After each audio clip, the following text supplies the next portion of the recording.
California Edition. I'm Brad Pomerance. We are still in Turlock on our roadshow. We're across the street from the Turlock police station, so it's good news that the police chief is here from Turlock. His name is Robert Jackson. I want to thank you so much for joining us, sir. Thank you, Brad. And I want to talk about this beautiful community and what you're seeing in terms of crime trends in Turlock. I remind our viewers we're in Stanislaus County in the Central Valley. Tough economic times, but getting better. Sure. What are you seeing in the region?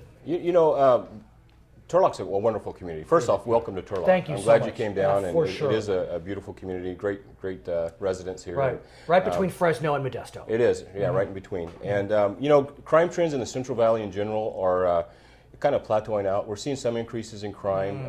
Some of it, we relate that a little bit to the prison realignment. And we'll talk about that. Yeah, I want to hear more about that. But traditionally we've had problems with auto theft. We talk a lot about people hardening the target. Don't leave your car running in the driveway to warm it up.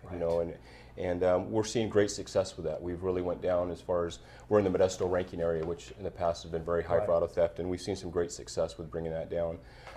But crime's not too bad in our community. I think we're doing well. Has a lot to do with awareness of our citizens. I think. And I'm wondering does it also have to do with technology?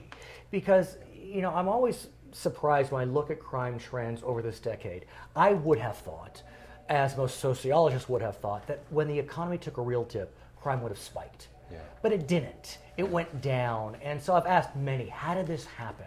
Right. Many have suggested that maybe it's just better technology. The cops have moved into the 21st century. Yeah. You're using technology better. Well, I think it is technology. I think that has a lot to do with it. I mean, we're involved in digital media. We informed the community through Facebook. Just this week, I started doing tweets on Twitter. Nice. So I'm getting used to that. Right. So, and if anybody's interested, it's Turlock PD Chief. Perfect. I think it's hashtag. Is that how you start No, it? it's the @ sign, but it's all good. But yeah, so we're trying to communicate better, and I think that's where technology helps us the most is by communicating better with the community. You can make reports online now. In a few weeks, we're going to be going with a mobile application for iPhone and Android for people to be able to just be connected with the department. And there's also, for better or for worse, we have the cell phone technology. Yeah. And so there are images that can be taken of crime scenes. Oh, absolutely. We know that's caused some stress and tension, but in Yeah. the final analysis, that helps, I think. Oh, absolutely it does. And not just the phones, but people, the quality of cameras now as far as Well businesses. stated, right. Before you see a shadowy image go across the screen, you wouldn't know who it was, but now we can actually identify people from it. And we've made some really good cases just through the digital media as far as videotape. I want to go back to AB 109, prison realignment. Yes. As you know, Governor Brown, a few years ago, he was really under the gun, metaphorically speaking. The Supreme Court said, you start decreasing your prison population or you're in contempt of court. And so we got what we know as prison realignment. Yeah. And I've looked into the issue, and it's really hard to know what the impact is in terms of crime rates. It does seem that studies converge on the question of property crimes, and there has been a spike in property crimes. I don't know if it's that way in the Central Valley, but what's your sense of AB 109, and has it caused an uptick in crime with the earlier releases of these prisoners? AB 109 I think will work out fine in the long run. The problem we had here locally and most communities had was our jail wasn't ready for it. They were already at capacity. Yeah, and let's remember, with AB 109, the county jails now are taking the lower level offenders, and it's just going to cause an increase in population. It's that simple. Yeah, correct. Yeah, so they weren't ready for it as far as being able to house new inmates. But I think, and our sheriff's doing a good job as far as working on the programming they need to do to be able to meet the needs of those offenders, to rehabilitate them and get them back in the And let me community. talk to you about that, because one of the goals behind AB 109 realignment was that these folks would be serving their time closer to home. Right. They'd be in their own county, Right. and if you're in your own county, presumably you'd have the opportunity to have family ties continue to be fostered, but also participate in those rehab programs. I agree. Is Modesto really taking that and running with it, the desire to try to really, because look, if you're a low-level offender, you're going to get out soon. These are not hardened criminals. Yeah, They're going to re-enter. I think we are, and I think it has a lot to do with what the sheriff's doing, what the probation department's doing in Stanislaus County, and they're really trying to get caught up. But I think once we get caught up with it and have the right programs in place, I think you'll find a better end result. But on top of that, I am worried about Proposition 47. And let's talk about Prop 47. As we know, that was passed by the voters in November.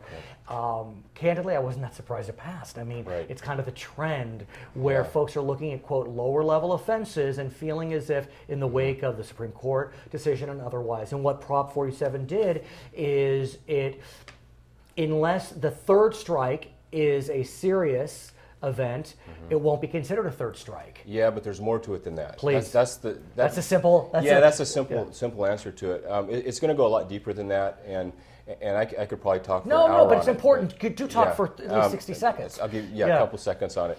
The problem is going to be it de-incentivizes the rehabilitation programs that were set in place. Explain that to me. You were explaining it to me. I think it's a very interesting drug point. court. We have drug court that was in place to where they had the opportunity, the violators had the opportunity of going through drug court, rehabilitation, or spend time in jail. Because that third strike wasn't necessarily a strike. It didn't have anything to do with the strike. It had to do with just the crime in general. Because now all possessions of any type of illicit drug is a misdemeanor. But what I was wondering was, under the old regime, that drug crime could have been considered a third strike, but there could be a negotiation with the DA, so therefore they could go to drug court instead. And not be a third strike? Yeah, a little bit of that. But it wasn't as common for the third strike.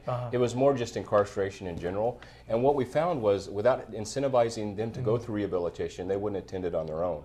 We have several success stories as far as people that admit, thank you, I'm now clean, and it's because of drug court, which is pretty much not in place anymore because of the changes in the law. What also has caused some concern is Prop 47 is not just prospective, but it's retrospective, it's retroactive. So, I mean, we've all seen the reports. Public defenders, defense attorneys, they are ready to file their papers to get these third strikers sprung. Because if it's a lower level offense, they can be released. I mean, I would like to ask you, I mean, should someone, and again, an anecdote doesn't make, for a trend, I guess you could say, but you hear about the stories, the third strike for stealing a DVD or whatever it is. Well, you can always talk extremes. There's always that case where it probably shouldn't be as serious as it was as far as the punishment. But through my experience, and I've been in this for about 30 years, is the people that get prosecuted, it's usually not their first offense, and whether it's a violent third offense at a minimum. Yeah, exactly. For third time they've been convicted. And chances are the only difference between say an auto burglary and a strong arm robbery is whether or not they use force or fear. And I'll tell you, if somebody's breaking into my car, I confront them, it's very easy to turn into a violent crime. And another thing about Proposition 47, all gun thefts now are a misdemeanor, unless it's valued over $950. Fascinating point. And you're not the first person to mention that.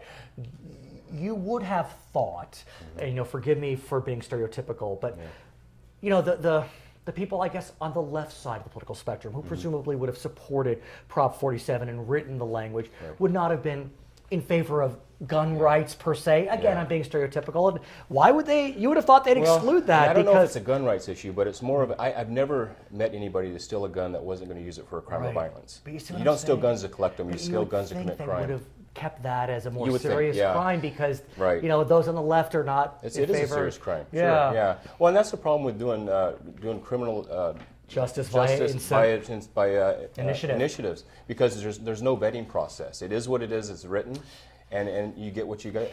Here's the frustration, though.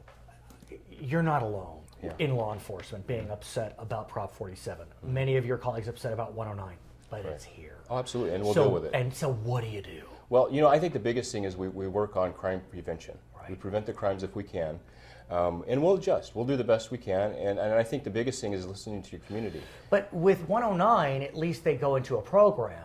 With 47, aren't they just sprung? Well, they can be. It depends on the crime. The thing with not just them being sprung, there's so many different parts of 47. But the retros, I mean, wouldn't they just get sprung? They can, yeah. 2 days after the election, our county in Stanislaus released 60 inmates. And they were able to. They've just walked out the door. They were, and that's 60 people that have been convicted of a crime, and some of those 60 people, they're career criminals. They're the ones that's what they decided to do. Keep us safe. Crime. Keep we'll us do safe. our best. We'll do our best. Police Absolutely. Chief Robert Jackson of Turlock. My name is Brad Pomerance. It's California Edition.